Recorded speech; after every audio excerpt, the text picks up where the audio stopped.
Saya akan mempresentasikan tentang perlawanan Indonesia terhadap Jepang.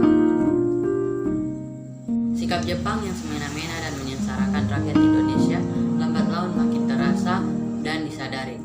Penderitaan ini memicu kebencian rakyat terhadap Jepang.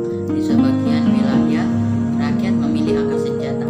Peta organisasi militer yang dibentuk Jepang sendiri bahkan melawan.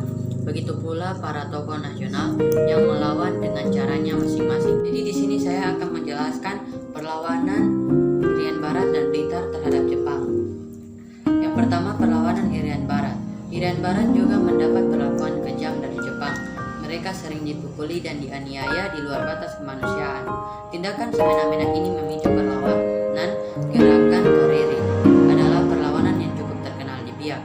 Pemimpinnya El Korem. Biak menjadi basis perlawanan mereka melawan dengan gerilya. Jepang pun kewalahan menghadapinya hingga akhirnya pergi meninggalkan Biak.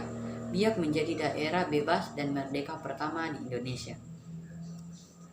Kedua, perlawanan Blitar terhadap Jepang yang dikenal sebagai pemberontakan Peta Blitar.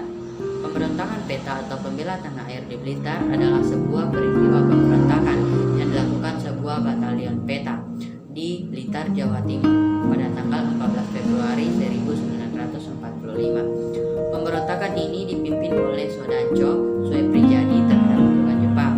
Sebab dan akibatnya, Sondancho Soeprijadi merasa prihatin pada nasib rakyat Indonesia, khususnya di Blitar, Jawa Timur yang hidup sengsara di bawah kekuasaan Kekaisaran Jepang selama Perang Dunia Kedua.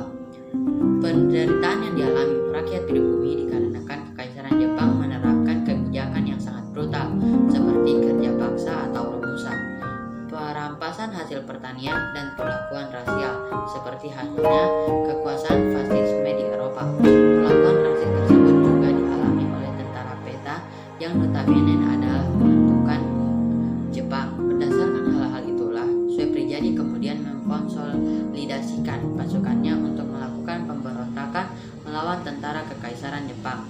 Pemberontakan itu sendiri berhasil membunuh sejumlah tentara Jepang dan pasukan Peta pimpinan Soeprijadi berhasil melarikan diri dengan membawa banyak perlengkapan dan logistik Jepang seperti senjata Arisaka dan senapan mesin Type-99.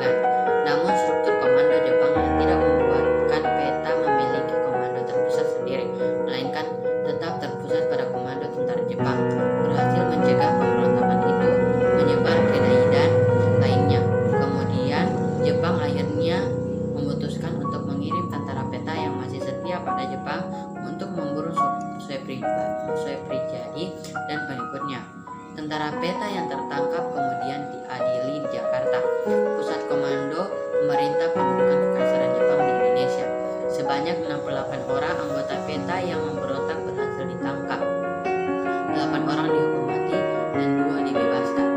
Sementara Soeprijadi sendiri tidak ditemukan sampai hari ini. Banyak spekulasi beredar tentang keberadaan Soeprijadi. Ada yang mengatakan ia ditangkap dan dibunuh di tempat, melarikan diri ke Trenggalek